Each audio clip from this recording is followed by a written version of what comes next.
Ninga Zenaba Chaleng, bonsoir. Bonsoir. Vous êtes entrepreneur, actif dans plusieurs secteurs. Qu'est-ce qui vous a poussé à faire le saut politique et briguer la présidence du Gabon? Je dirais que c'est de l'ambition, en premier lieu. Après, c'est pas que ça. Vous savez, je viens régulièrement au Gabon.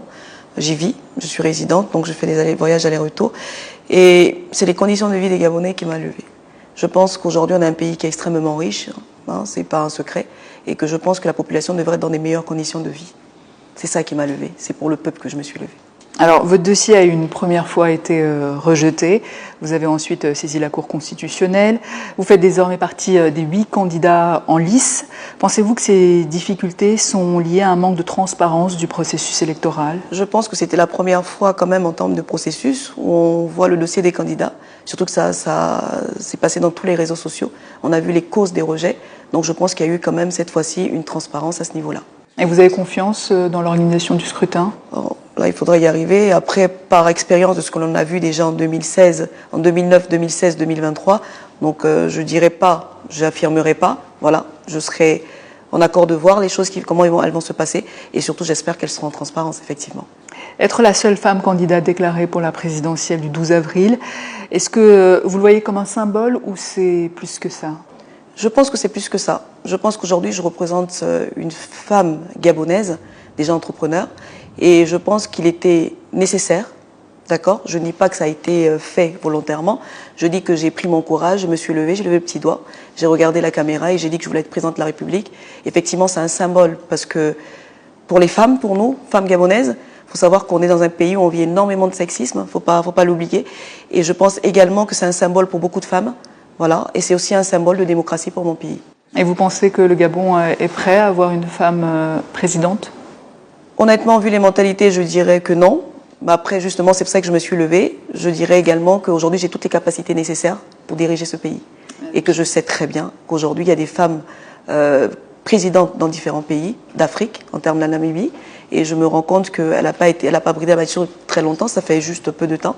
Et aujourd'hui, je suis un petit peu son parcours. Voilà, et je trouve qu'elle est admirable et qu'elle fait ce qu'elle doit faire pour le pays.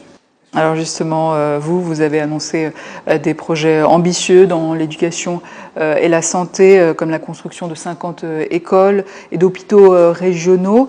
Comment comptez-vous financer ces initiatives sans alourdir la dette publique? Vous savez, je pense également qu'on peut réduire la dette physique parce qu'au Gabon, on a des organismes qui ne servent pas à grand-chose. Je m'explique. Je dirais qu'il y a je vais parler en termes du Sénat, hein, je sais que c'est important, parce qu'il vote des lois, etc. Mais je pense qu'il y a peut-être un travail à faire à ce niveau-là, réduire les effectifs, mettre cet argent en charge pour justement créer faire ces subventions pour pouvoir faire ces projets-là. Vous prenez une réforme du système de santé. Quelle serait votre première mesure concrète pour garantir une couverture santé pour tous? Je pense que ce serait la CNAM-GS. La CNAM-GS qui est déjà mise en place, et c'est très bien qu'elle a été mise en place, mais aujourd'hui je pense réellement qu'on devrait faire une réhabilitation, changer complètement le système pour qu'il puisse y avoir justement cette approche pour toutes les populations et que tout le monde puisse en bénéficier. Je trouve que c'est pas fait de manière équitable encore. La question de l'emploi également, cruciale, surtout pour la jeunesse. Comment votre programme va-t-il répondre aux attentes des jeunes Gabonais? Je pense qu'aujourd'hui, ce qui embête la jeunesse gabonaise, c'est un problème de formation. C'est ce que je pense. Je pense qu'aujourd'hui, nos jeunes sont assez intelligents, ils font leurs études, ils font leur part, et il y a un système derrière qui n'est pas fait justement pour les emmener jusqu'au Pôle emploi. Voilà. Donc, il n'y a pas ce transfert qui a été fait pour qu'ils aillent justement avoir un boulot plus tard. Et je pense réellement que si je suis présidente de la République, je mettrai des centres de formation, pas un centre, qui leur permettrait d'aboutir à un boulot, qui permettrait également de développer le pays. Vous avez affirmé vouloir lutter contre la corruption également. Quel mécanisme vous comptez mettre en place pour garantir une gestion transparente? Je pense que si le système, parce qu'aujourd'hui il y a un pouvoir qui est mis en place, si la justice était libre et qu'elle n'avait pas cette approche avec la politique, je pense éventuellement qu'il pourrait très bien gérer les choses de manière neutre et qu'elle pourrait fonctionner dans les règles. Si vous êtes présidente, comment vous voyez-vous les rapports avec la France et la francophonie? Question qui revient toujours. Je ne dirais pas, je pense qu'un pays pour se développer aujourd'hui, il y a des accords qui ont été faits déjà à une certaine période. Je pense juste qu'ils ne sont pas égaux, qu'on devrait juste les réformer. Mais aujourd'hui, de dire qu'on couperait les ponts avec la France, je ne pense pas que ce serait, la meilleure chose à faire. Et que pensez-vous de la démarche des pays de l'AES, Burkina, Mali, Niger? Je pense qu'ils ont fait leur part. Après, vous savez, je ne viendrai pas dire à une personne qui a pris par transition, qui a pris le pouvoir, comment il faut qu'il dirige son pays. Je pense qu'aujourd'hui, chacun est libre de faire les choses en fonction de ce qu'il espère pour son pays et que si leur démarche aujourd'hui leur permet de se développer mieux, s'ils estiment que c'est pour ça, je n'ai pas à venir mettre un jugement dessus. Voilà.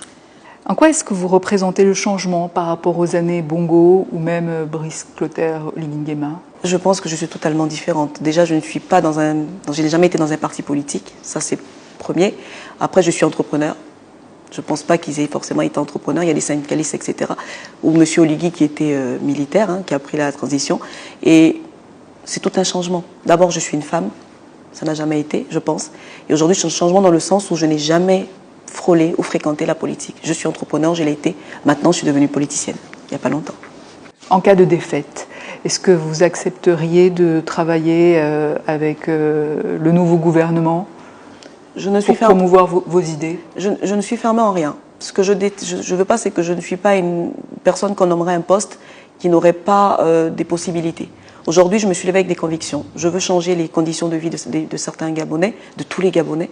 Je veux qu'il y ait des réformes qui sont bonnes pour le pays. Je veux que ce pays se développe. Alors, si demain on me propose un poste et que ce poste me permet de travailler pour le Gabon, ou pour la jeunesse, ou pour les vieux, ou pour les jeunes, et que ça puisse changer les conditions de vie des Gabonais, je serai partante. Et dans 10 ans, où voyez-vous le Gabon si vous êtes élue présidente? Je crois que le Gabon, ce sera le petit Dubaï. Voilà. Ce sera beaucoup plus développé. Je pense qu'il n'y aura plus cette souffrance. Je pense qu'il n'y aura plus cette misère.